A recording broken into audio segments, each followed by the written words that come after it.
भारत ने कश्मीर राग पर पाकिस्तान को यूएन में कैसे उसकी हैसियत एक बार फिर याद दिलाई है। हमारे पास इतनी एटमी पावर होते हुए भी हम कुछ कर नहीं सकते क्योंकि हमारे जितने भी सपा सलार है ना उन्होंने चूड़ियां पहनी हुई आता हूँ। जो था उसने क्या जवाब दिया, बड़ा खूबसूरत जवाब दिया।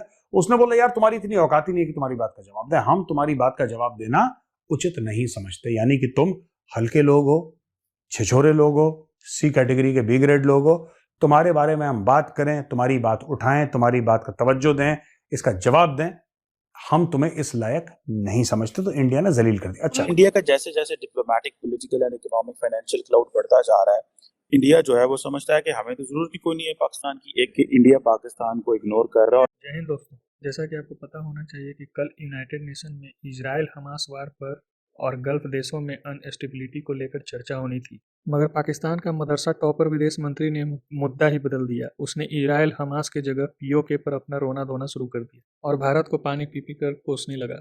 जब यूएन में भारत के प्रतिनिधि आर रविंद्रा जी की बारी आई तो उन्होंने इजराइल हमास वार के मुद्दे पर अपनी राय रखी और अंत में जाते जाते उन्होंने पोर्कियों को भरी सभा में बेइज्जती कर डाली। उन्होंने बोला कि पाकिस्तान की ये आदत है, मुद्दा कोई भी हो उनको सिर्फ पीओके का रोना रोना है। उन्होंने यूएन के भरी सभा में कहा कि मैं इस पर पाकिस्तान को कुछ भी कहने की जरूरत नहीं समझता क्योंकि पीओके हमारा अभिन्न अंग है, पीओके हमारा यूनियन टेरिटरी है। दोस्तों, पाकिस्तानी ऑफिसर छटपटा रहा था भारत का रिप्लाई सुनने के लिए, लेकिन जब भारत ने पाकिस्तान को इग्नोर कर दिया तो उसका मुंह सुअर के जैसा हो गया था। पाकिस्तान मदरसा छाप नहीं सुधरने वाले हैं, इनकी आर्थिक स्थिति भिखारियों वाली हो गई है, इनके पास पीओके के अलावा अब और कोई मुद्दा नहीं है, इन्हें तो अब सऊदी भी भाव नहीं देती। ये जिहादी पौरकी सिर्फ अपने शरीर में बॉम्ब लगाकर इधर उधर फटते रहते हैं। जब इन मदरसा छाप का गुरु ही हाफिज सईद जैसा आतंकवादी होगा तो ये ब्रेन वॉश जिहादी ऐसे ही फटफट कर जन्नत की सैर करते रहेंगे। दोस्तों, अमेरिका के विदेश मंत्री एंटनी ब्लिंकन ने यूएन में कहा कि हमें उन देशों की निंदा करनी चाहिए जो यूएन का सदस्य देश होकर आतंकवाद को सपोर्ट करते हैं। दोस्तों, उनका इशारा चाइना की तरफ था जो पाकिस्तान के आतंकियों को सपोर्ट करता है भारत में आतंक फैलाने के लिए। इजराइल, भारत और अमेरिका ने पूरा बढ़ चढ़कर आतंकवाद के खिलाफ बोला। तो ठीक है दोस्तों, इस वीडियो में पाकिस्तानियों का रिएक्शन देखते हैं। कश्मीर चाहिए, कश्मीर चाहिए, कश्मीर चाहिए, हर जगह जाके करते हैं 75। अब तो इंडिया वाले ये कह रहे हैं कि ये पाकिस्तान की आदत बन चुकी है, यानी वो इजी लेते हैं। सारे कश्मीरी भाइयों को दिल से एक्सक्यूज करता हूँ, हमें आपसे मोहब्बत भी बड़ी है लेकिन हम आपके लिए कुछ नहीं कर सकते क्योंकि आपके नाम पे हमें फंडिंग आनी है, उसी के ऊपर हमने आर्मी को सपोर्ट करना है और खाना पीना। अगर वो कश्मीर का रिजॉल्व हो जाए तो हमारी आर्मी के पास पीछे इशू क्या बचेगा जो जंग के लिए कोई यूज करें। या जब वहां पे फिलिस्तीन और हमास और इजराइल की बात चल रही थी, इनको कश्मीर बीच में घुसाना था। पाकिस्तानियों को लगता है कि किस तरीके से हम अपना बिल भरवा लें, किसी तरीके से बिल फट जाए तो हमारा काम बन जाएगा, 2 रुपए मिल जाएंगे। उन्होंने कहा जी कि हम उस कंटेम्प्ट के साथ, उस हकारत के साथ, उस अंदाज से पाकिस्तान को रिस्पॉन्ड करेंगे जिस अंदाज से ये डिजर्व करता है। अब ये रिमार्क्स जो है वो एम्बेसडर रविंद्रा साहब से आए हैं। सर, कश्मीर को कभी भी हम फलस्तीन से कंपेयर नहीं कर सकते। ठीक है, फलस्तीन एक आज़ाद रियासत है, वो खुद अपने फैसले करने जानती है। कश्मीर के लिए पाकिस्तान कुछ नहीं कर सकता। ठीक है, अगर कुछ कर सकता होता तो पिछले 75 सालों से कर चुका था। ठीक है, और वो कहते हैं जी ये जो सारी की सारी टेरिटरीज हैं, इंटेग्रल हैं, इनअलाइनेबल पार्ट ऑफ इंडिया है, और हम इन रिमार्क्स को जो है ना will use with contempt and deserve, और ये डिजर्व करते हैं और ये डिग्निफाई नहीं करते कि इनको रिस्पॉन्स इररिलेवेंट मतलब वो चीज हो जाएगी कि सारी बातें। मेरे जो ऑब्जर्वेशन है कि सिर्फ एक ऐसा कश्मीर इशू है जिसकी वजह से हम डिफेंस को स्ट्रांग करते हैं कि भाई वो ये ना हो जाए, वो ना हो जाए, बजट बढ़ा दे। सर, इस तरह का माहौल पैदा करो कि उसको, और जब वो हमारे साथ बात करे तो वो कमजोर हो, आइसोलेटेड हो। अब नरेंद्र मोदी हो सकता है पाकिस्तान को एक इस तरह का रिस्पॉन्स दें कश्मीर के हवाले से, या बायलैटरल रिलेशन में कोई इस तरह की चीज कर दें कि वो ऐसी होता है जब दोनों टेबल पे बैठे तो एक बंदा जो है ना ऑलरेडी डिफीटेड महसूस करे। सो उन्होंने पाकिस्तान के साथ ये करना है कि उन्होंने ऑलरेडी पाकिस्तान को मजीद कमजोर करके तो टेबल पे बैठना है, अगर वो नवाज शरीफ के साथ बैठे भी। ये एक हमारे लिए बस ट्रेडमार्क बना पड़ा है।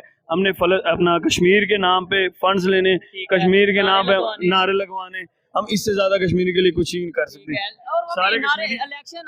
सारे कश्मीरी भाइयों को दिल से एक्सक्यूज करता हूँ, हमें आपसे मोहब्बत भी बड़ी है लेकिन हम आपके लिए कुछ नहीं कर सकते क्योंकि आपके नाम पे हमें फंडिंग आनी है, उसी के ऊपर हमने आर्मी को सपोर्ट करना है और खाना पीना। अगर वो कश्मीर का रिजॉल्व हो जाए तो हमारी आर्मी के पास पीछे इशू क्या बचेगा जो जंग के लिए कोई यूज करें। या अगर नवाज शरीफ ने अपने पर्सनल ऑफिस खोले पहले तो नरेंद्र मोदी ने पूछना है, उसने कहना मियाँ साहब तुसी गल ते कर लोगे, ठीक है, पर यार तुहाडा की पता है, तुसी ते जेड़ा ना कोई पता ही नहीं तुहाडा, आपको खुद उतार दिया जाए तो आप हमें पहले गारंटी दें आप नहीं उतरेंगे, ठीक है, यह प्रोसेस रोल बैक नहीं होगा। देखिए ना, ये भी एक पाकिस्तान के वज़ीर आज़म के लिए इंसल्ट होती है। इसराइल की बात करें, हमास की बात करें, जो इश्यूज चल रहे हैं, यूनाइटेड नेशंस की सिक्योरिटी काउंसिल में अभी मीटिंग हुई जिसमें पाकिस्तान की तरफ से जो रिप्रेजेंटेटिव थे, मुनीर अकरम उनका नाम है, उन्होंने आवाज़ उठाई, उन्होंने ये बोला जी जो अपना फ़लस्तीन में हो रहा है सेम वही कश्मीर में हो रहा है। इंडिया ने आगे से ये रिस्पॉन्स लिया है कि भाई ये पाकिस्तान की आदत बन चुकी है कि जिधर भी जाएंगे इन्होंने कश्मीर कश्मीर कश्मीर करना है।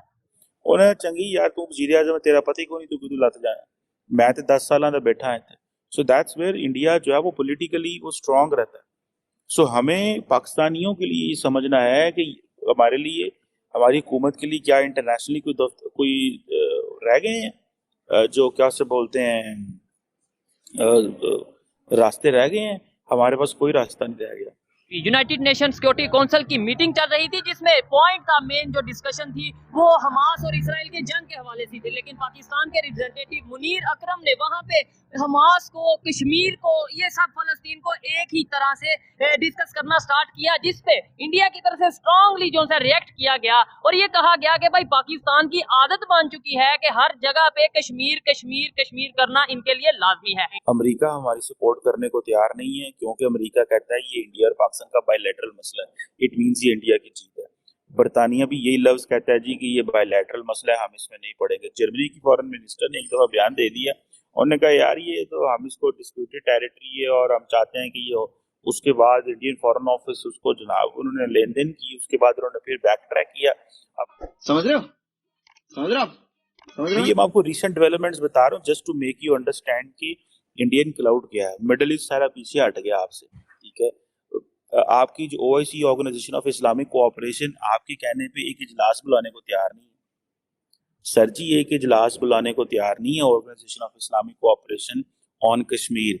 ये अभी पता नहीं फलस्तीन पे उन्होंने किस तरह बुलाया है, क्योंकि मैं क्या करूं फिर, जॉब छोड़ दूं? ठीक है ना, नरेंद्र मोदी ने जितनी मुसलमान दुनिया पे, मैं आपको पिट मर गया लोगों 10-10 मर गया, जितनी को इन्वेस्टमेंट नरेंद्र मोदी ने मुसलमान दुनिया पे कर दी है, आपको क्या पता है उनको समझ नहीं है कि वो क्या कर रहे हैं। दे एब्सोल्युटली नो कि इस इन्वेस्टमेंट का क्या मकसद है, ये इन्वेस्टमेंट क्यों की जा रही है, और वो इन्वेस्टमेंट सिर्फ ये नहीं है कि वो कुछ ऐसे कर रहे हैं।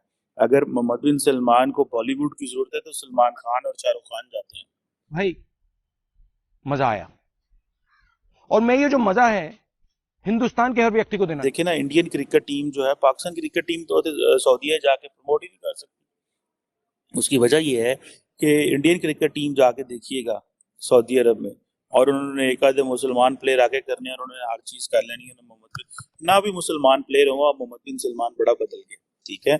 सो अब तो सारे का सारा फ्लैट है, मिडिल ईस्ट फ्लैट है। सो पाकिस्तान को पॉज एंड थिंक है, इकोनॉमिकली बेहतर हो, पॉलिटिकली स्टेबल हो। अगर ये हालात आपने ठीक ना किए तो हमारे लिए, हमारे कंट्रोल से ये चीजें बाहर वो नहीं है, वो कंट्रोल वो रहेंगी। ये जो पॉइंट आ जाता है हमारे सामने कि इंडिया अगर डिप्लोमेटिकली, उनको पता है पाकिस्तान का वेट ही कोई नहीं है, मुसलमान मुल्क इसके साथ खड़े नहीं होते। ये भी UN का जो सेशन हुआ है, पाकिस्तान का वज़ीर आज़म ही थोड़ा बहुत बोला है और बड़ा हल्का सा बोला है, बाकी तो कोई इंटरनेशनल कम्युनिटी में मुल्क हमारे साथ नहीं बोला। तो वो कहते हैं यार ये क्या लोग हैं, इनके साथ ना तो इनके लिए कोई बोलता है। आशा करता हूं दोस्तों कि आपको यह वीडियो काफ़ी अच्छा लगा होगा। तो इसी तरह का वीडियो देखने के लिए आप मेरे YouTube चैनल हिंदुस्तान के साथ को सब्सक्राइब करें, इस वीडियो को लाइक और शेयर करें, अपना विचार कमेंट बॉक्स में जरूर दें और बेल आइकन को दबाना ना भूलें ताकि आपको हमारा नोटिफिकेशन समय पर मिल सके। तो मिलते हैं दोस्तों एक नए वीडियो में, तब तक जय हिंद, जय भारत।